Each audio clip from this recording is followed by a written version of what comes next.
ಒಂದು ನಾನು ಹೇಳ್ತೀನಿ, ಭಾಳ ಮುಖ್ಯವಾಗಿ ಈ ರೀತಿ ಕ್ರಿಮಿನಲ್ ಕೇಸ್ಗಳನ್ನು ಅದರಲ್ಲಿ ಗಂಭೀರವಾದಂಥ ಸೆಕ್ಷನ್ ಇರುವಂಥ ಸಂದರ್ಭದಲ್ಲಿ, ಈಗ ಫಾರ್ ಎಕ್ಸಾಂಪಲ್ ಹಳೆ ಹುಬ್ಬಳ್ಳಿ ಪೊಲೀಸ್ ಸ್ಟೇಷನದ್ದು ಅವತ್ತು ರಾತ್ರಿ ಸಾವಿರಾರು ಸಂಖ್ಯೆಯಲ್ಲಿ ಕೇವಲ ಕೆಲವೇ ನಿಮಿಷಗಳಲ್ಲಿ ಬರೀ ಮೆಸೇಜ್ ಮುಖಾಂತರ 10,000 ಸಂಖ್ಯೆಯಲ್ಲಿ ಯುವಕರು ಅಲ್ಲಿ ಬಂದು ನೆರೆದರು.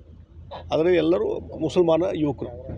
ಅವರು ಬಂದು ಅಲ್ಲಿ ಸೇರಿ ಸುಮ್ಮನೆ ಒಂದು ಶಾಂತ ರೀತಿಯಿಂದ ಪ್ರೊಟೆಸ್ಟ್ ಅಲ್ಲ, ಪೊಲೀಸ್ ಸ್ಟೇಷನ್ ಮೇಲೆ ಅಟ್ಯಾಕ್ ಮಾಡುವಂಥದ್ದು, ಪೊಲೀಸರ ಅಧಿಕಾರಿಗಳ ಮೇಲೆ ಅಟ್ಯಾಕ್ ಮಾಡುವಂಥದ್ದು, ಪೊಲೀಸ್ ಜೀಪನ್ನೇ ಸುಟ್ಟು ಹಾಕುವಂಥ ಒಂದು ಪ್ರಯತ್ನ, ಅದನ್ನು ಡ್ಯಾಮೇಜ್ ಮಾಡುವಂಥದ್ದು, ಇದೆಲ್ಲ ಬಹುಶಃ ಅವತ್ತಿನ ಪೊಲೀಸ್ ಕಮಿಷನರ್ ಸರಿಯಾದಂಥ ಒಂದು ಮುಂಜಾಗ್ರತಾ ಕ್ರಮ ಕೈಗೊಳ್ಳದೇ ಇದ್ದಿದ್ರೆ ಭಾಳ ದೊಡ್ಡದಾದಂಥ ಅನಾಹುತ ಆಗ್ತದೆ.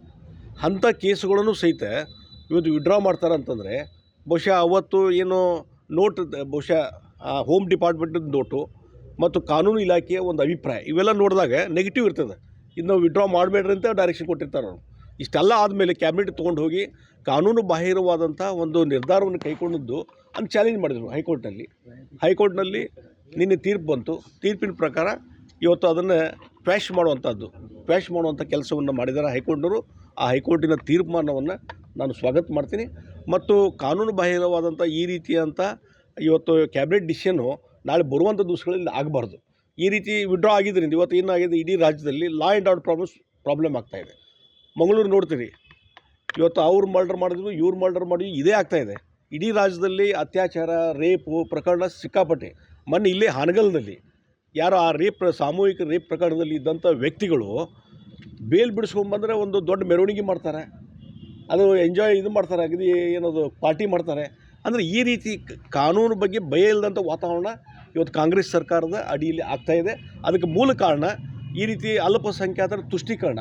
ಇವತ್ತು ಮುಸಲ್ಮಾನರು ಹೋಟ್ ನಮಗೆ ಸಿಗ್ತಾವೆ ಅನ್ನುವಂಥ ಕಾರಣ ಸಲುವಾಗಿ, ಆ ಒಂದು ತುಷ್ಟೀಕರಣ ಸಲುವಾಗಿ ಈ ರೀತಿ ಬೇಕಾಬಿಟ್ಟಿಯಾಗಿ ವಿಡ್ರಾ ಮಾಡೋದು. ಹಿಂದೆ ಮಂಗಳೂರಲ್ಲಿ ಆ ಪಾಪ್ಯುಲರ್ ಫ್ರಂಟ್ ಅನ್ನುವಂಥ ಆರ್ಗನೈಜೇಷನ್ನು, ಮೈಸೂರಿನಲ್ಲಿರುವಂಥ ಪಾಪ್ಯುಲರ್ ಫ್ರಂಟದ್ದು ಅವೆಲ್ಲ ಕೇಸ್ಗಳನ್ನ ವಿಡ್ರಾ ಮಾಡಿದ್ದಕ್ಕೆ ಅವತ್ತು DG ಹಳ್ಳಿ ಮತ್ತೊಂದು ಕಡೆ ಏನು ಗಲಿಬೆ ಆಯ್ತಲ್ಲ, ಅದಕ್ಕೆ ಮೂಲ ಕಾರಣ ಅದೇ.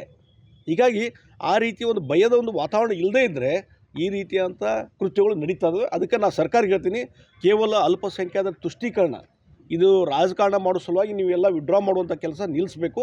ಮುಂದೆ ಬರುವಂಥ ದಿವಸಗಳಲ್ಲಿ ಈ ರೀತಿ ಕಾನೂನು ಬಾಹಿರವಾದಂಥ ನಿರ್ಧಾರಗಳನ್ನು ಕೈಗೊಳ್ಳುವಂಥದ್ದು ಬಿಡಿ ಅನ್ನುವಂಥ ಒತ್ತಾಯವನ್ನು ನಾನು ಮಾಡ್ತೀನಿ. ನಾವು ಒಂದು ಹೇಳ್ತೀನಿ, ರಾಜ್ಯದಲ್ಲಿ ಯಾವಾಗ ಕಾಂಗ್ರೆಸ್ ಪಾರ್ಟಿ ಅಧಿಕಾರಕ್ಕೆ ಬರ್ತದೆ ಆವಾಗ ಕೋಮುಗಲಭೆ ಜಾಸ್ತಿ ಆಗಿದಾವೆ, ಹಿಂದೂ ಮುಸ್ಲಿಂ ಜಗಳ ಜಾಸ್ತಿ ಆಗಿದ್ದಾವೆ.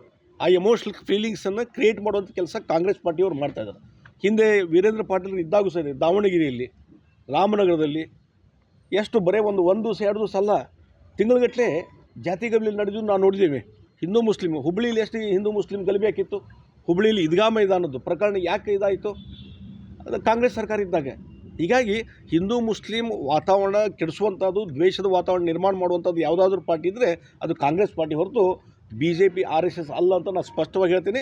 ಇದಕ್ಕೆಲ್ಲ ಕುಮ್ಮಕ್ಕು ಕೊಡೋದು. ಮತ್ತು ಈಗ ನೀನೇ ನೋಡಿರಲಿಲ್ಲ, ಅಲ್ಲೇ ಮಂಗಳೂರಿನಲ್ಲಿ, ದಕ್ಷಿಣ ಕನ್ನಡದಲ್ಲಿ ಅಲ್ಲಿ ಮುಸ್ಲಿಂ ಕಾಂಗ್ರೆಸ್ ನಾಯಕರು ಅವರೆಲ್ಲ ರಾಜೀನಾಮೆ ಕೊಡುವಂಥದ್ದು. ಅಂದರೆ ಅವ್ರಿಗೂ ಸದ್ಯಕ್ಕೆ ಚಾಲೂ ಆಗಿದೆ, ನಮ್ಮಲ್ಲಿ ಯಾಕೆ ದ್ವೇಷ ಹುಟ್ಟಿಸ್ತಾ ಇದ್ದೀರಿ ನೀವು, ಹಿಂದೂ ಮುಸ್ಲಿಮ್ರು ನಾವು ಆರಾಮಾಗಿ ಇರಬೇಕಂತೀವಿ, ಆದರೆ ನಮ್ಮನ್ನು ದ್ವೇಷ ಹಚ್ಚಿಸಿ ಅವ್ರು ಮಾಡ್ರು ಇವ್ರು ಮಾಡ್ರು ಅಂತ ಆಗ್ತಾಯಿದೆ ಅಂಥೇಳಿ ಅವರೇ ಬೇಜಾರಾಗಿ ರಾಜೀನಾಮೆ ಕೊಡುವಂಥ ಪರಿಸ್ಥಿತಿ ಇವತ್ತು ನಿರ್ಮಾಣ ಆಗಿದೆ.